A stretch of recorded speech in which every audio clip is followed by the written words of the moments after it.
La ciudad dormía, pero era un sueño ilusorio.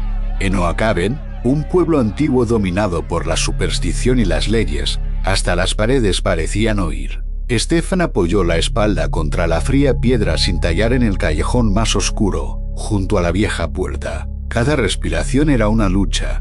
El vendaje de su brazo estaba empapado de sangre por la escaramuza de la plaza del mercado. Ayer mismo había sido un herrero respetado, cuyas manos eran apreciadas por su destreza. Hoy era un marginado, un fugitivo. María se arrodilló ante él.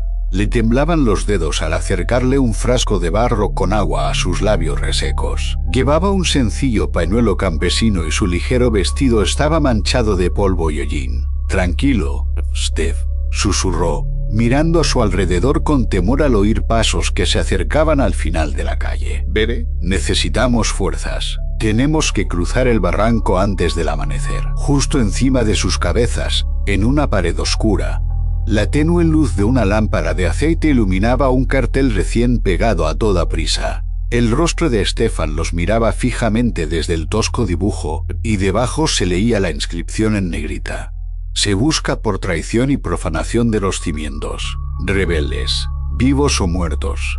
Su único delito fue negarse a someterse a la voluntad del Consejo Municipal. María, hija de un juez fallecido, destinada a casarse con el tirano local, había elegido la libertad y la vida de humilde artesana en lugar de una jaula de oro. Para Oakaben, esto era más que un escándalo. Era un desafío al sistema. La ciudad no perdonaba a quienes quebrantaban sus reglas. Todos los odiaban, desde sus antiguos amigos, que habían sido los primeros en señalar su paradero, hasta los transeúntes, dispuestos a escupirles a su paso. Un poco más lejos, a la sombra de un enorme arco de piedra, su único compañero fiel, un caballo negro, se movía impacientemente de un pie a otro.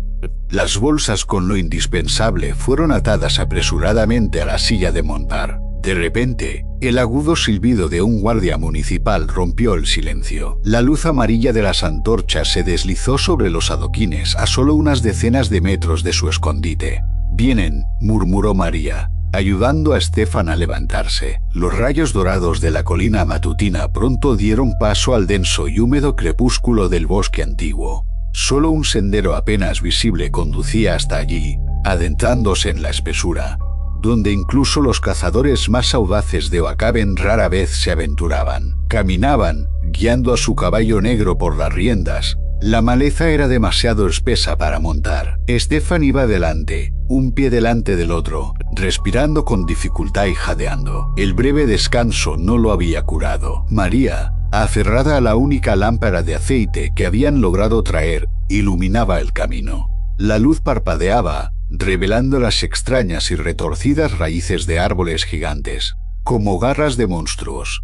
Desde la oscuridad, finalmente, algo hecho por el hombre apareció ante ellos. Era una cabaña, vieja, inclinada, casi fundida con el bosque. Su techo estaba cubierto por una gruesa capa de musgo, y las paredes, hechas de troncos oscurecidos por el tiempo, parecían a punto de derrumbarse al menor contacto. Parecía abandonada desde hacía décadas. «Creo que hemos encontrado refugio, Masa», susurró Stefan, deteniéndose y apoyándose en un árbol. «Hay demasiado silencio, Steph», respondió María con voz temblorosa. «No percibo vida aquí». Dio unos pasos más hacia adelante, alzando la lámpara. La cálida luz se deslizó por la puerta de madera entreabierta, cubierta de profundos arañazos. María extendió la mano para abrirla, pero se quedó paralizada. Unos ojos los observaban desde la profunda e impenetrable oscuridad del umbral. Entonces, la luz de la lámpara reveló la silueta de un hombre. No era un guardia de la ciudad. Era un anciano, severo, con una larga y enmarañada barba, vestido con harapos. En sus manos, apuntando con seguridad a María, sostenía un viejo pero pulido rifle de avancarga. «Váyanse, ratas de ciudad», resonó su voz, seca y áspera como madera vieja. «No hay lugar para ustedes en este bosque». La atmósfera se tensó al instante. Stefan no tenía fuerzas para pelear. Todas sus esperanzas de pasar la noche a salvo se desvanecieron. El tenso silencio en el umbral de la cabaña del bosque pareció una eternidad. La mirada del viejo ermitaño, clavada en ellos, se desvió de repente a sus espaldas. Su rostro severo se contrajo. «Perros de ciudad», espetó, bajando el rifle. «Nunca se cansan». Les hizo un gesto para que lo siguieran. Dentro, la cabaña resultó ser aún más ruinosa y estrecha, con olor a hierbas secas y madera vieja. Gimiendo, el anciano se acercó a la pared oculta bajo un tapiz desgarrado y tiró de una palanca apenas perceptible en la mampostería. Con un suave crujido, una sección de la pared se deslizó, revelando la entrada de un estrecho y empinado desfiladero. Se adentraron en el subsuelo. El pasadizo subterráneo era tosco, excavado en la roca, y descendía profundamente. La única fuente de luz era la lámpara de aceite de María, que proyectaba sombras parpadeantes e inquietantes sobre las paredes húmedas. El anciano caminó delante, navegando con seguridad por el laberinto. Estefan, superando el dolor, se apoyó en María, respirando con dificultad en el aire viciado. El caballo negro, Apolo, lo siguió a regañadientes, sus cascos golpeando sordamente las piedras. «Es una antigua ruta de contrabandistas», graznó el anciano sin volverse. «Los habitantes del pueblo la han olvidado. Los llevará más allá del desfiladero». De repente, muy arriba, en la entrada del pasadizo subterráneo, se oyeron gritos ahogados y ladridos de perros. Y entonces, desde algún lugar de arriba, una luz azul, fría y difusa, proveniente de numerosas antorchas, se filtró en el pozo. Era la guardia de la ciudad. Habían encontrado la entrada. La sombra de la persecución se cernía sobre ellos. No tenían tiempo para descansar. Por delante les esperaba un largo y peligroso viaje en la oscuridad, y tras ellos, perseguidores cuyo odio les infundía fuerza. El corredor de piedra se adentraba cada vez más, estrechándose tanto que los flancos del caballo negro rozaban continuamente los bordes ásperos de las paredes. La humedad se filtraba bajo su ropa, y la fiebre de Estefan empeoraba. Apenas podía mantenerse en pie, apoyándose completamente en el hombro de María. Sus botas raspaban pesadamente la piedra húmeda a cada paso. «¿Más rápido? ¡Nos están alcanzando!». El viejo ermitaño se giró bruscamente, con los ojos brillando febrilmente a la tenue luz de la lámpara. Desde atrás, en lo profundo del túnel, ya se oía con claridad el bullicio de las voces, el eco de cientos de pasos y los furiosos ladridos de los perros. La guardia de la ciudad no mostraba intención de retroceder. El odio de Oacaben hacia los fugitivos era tan intenso que los soldados estaban dispuestos a descender al mismísimo infierno. La decrépita bóveda del túnel temblaba con gritos lejanos, y finas piedras caían sobre el cabello de María. Delante, apareció una empinada cuesta, al final de la cual brillaba una tenue luz gris. La salida al otro lado del desfiladero, más allá de las tierras de la ciudad maldita. Pero la distancia entre ellos y sus perseguidores se acortaba demasiado rápido. Las antorchas de los guardias ya distinguían las sombras de los fugitivos en la oscuridad. El anciano se detuvo de repente ante un enorme soporte de madera que sostenía la bóveda de piedra cediendo. Justo antes de la salida, un pesado martillo de herrero apareció en sus manos. «Váyanse», graznó, señalando la luz que tenían delante. «No los alcanzarán más allá. Es tierra extranjera». «¿Pero qué hay de ti?», preguntó María, paralizada por el miedo, aferrándose con más fuerza al pálido Estefan. «Ya tuve mi momento, hija mía. Y la ciudad. He odiado la ciudad toda mi vida. Es hora de pagarles», dijo el anciano con una sonrisa sombría, golpeando con su martillo una viga de soporte podrida. «¡Corran!». María, tragándose las lágrimas, arrastró a Estefan cuesta arriba con todas sus fuerzas, llevando al caballo tras ella. Tan pronto como cruzaron el borde del túnel y salieron al frío aire matutino del desfiladero, un rugido ensordecedor resonó a sus espaldas. La tierra tembló. Una densa columna de polvo, humo y pequeñas piedras se elevó. Todo el pasaje quedó bloqueado por toneladas de roca, separando para siempre a los guardias de su presa y sepultando al viejo ermitaño. Capítulo 6. Nuevas tierras, viejos miedos. Eran libres. Oacaben, con su malicia, sus leyes y sus antorchas, había quedado atrás. Un vasto valle brumoso se extendía ante ellos, cubierto de densos helechos y árboles milenarios. tierras fuera del alcance del consejo municipal. Pero era demasiado pronto para regocijarse. Estefan se desplomó de rodillas sobre la hierba mojada, con el rostro ensombrecido, pálido como la tiza, con la frente ardiente. Las fuerzas lo habían abandonado por completo. María se sentó a su lado, intentando sostenerlo. El caballo negro jadeaba con dificultad junto a él, con las fosas nasales dilatadas y las orejas atentas a los sonidos del bosque desconocido. Necesitaban un médico, medicinas de verdad y un techo sobre sus cabezas. Las tierras de la zona eran salvajes y sus habitantes se regían por leyes propias y severas.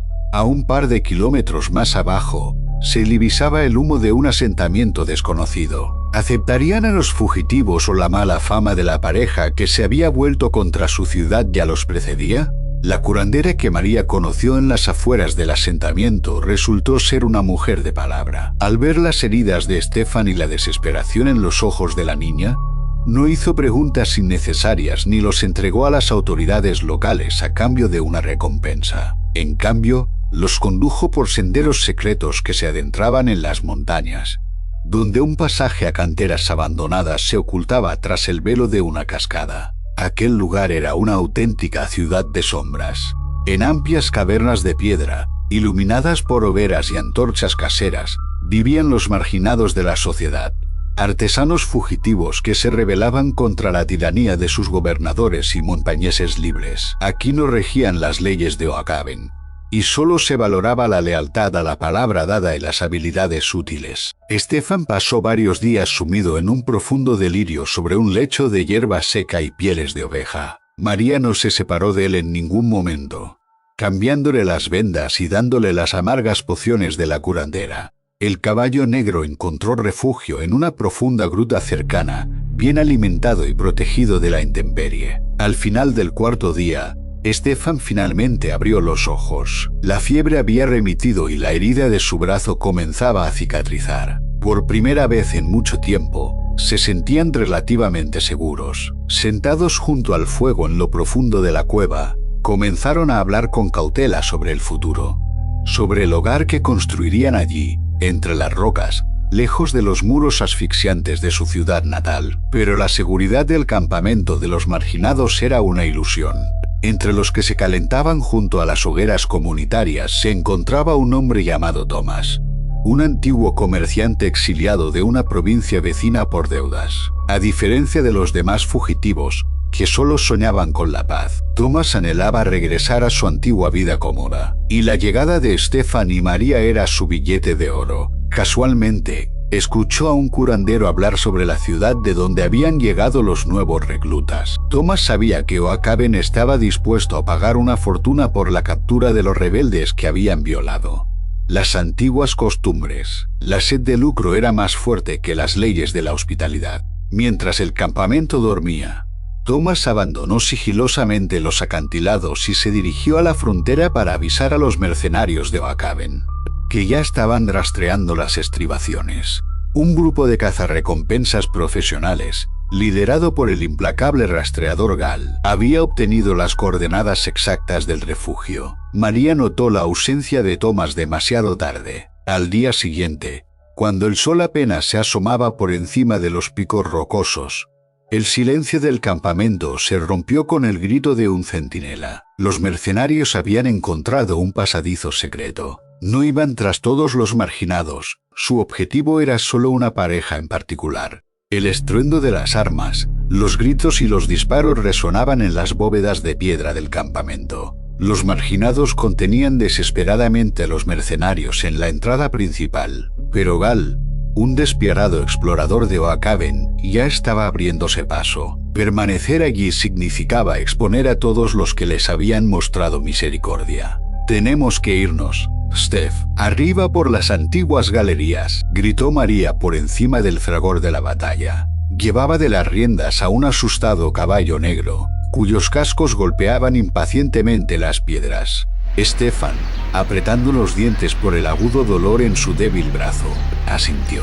Bajo la densa humareda de las antorchas y las hogueras, corrieron hacia el extremo de la caverna, donde una estrecha grieta ascendía abruptamente, conduciendo a los picos nevados del paso de montaña. Una vez afuera, parecieron entrar en otro mundo. Las cálidas grutas rocosas dieron paso a un viento helado y penetrante y a una cegadora ventisca. La nieve cubrió instantáneamente sus ropas, y su aliento se convirtió en densas nubes de vapor. Caminar por el estrecho sendero helado sobre el abismo sin fondo era mortalmente peligroso.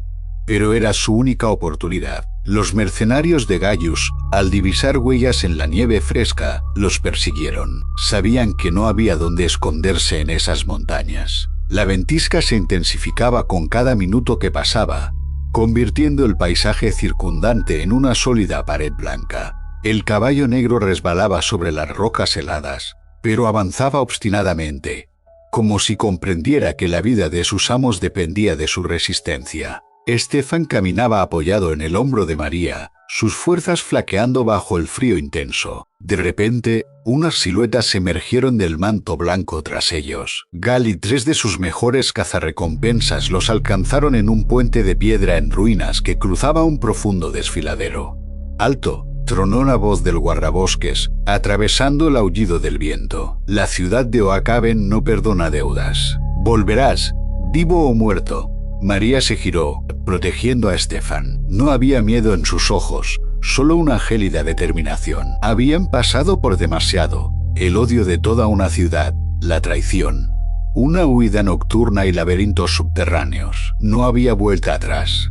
Estefan desenvainó lentamente su viejo cuchillo, listo para el enfrentamiento final.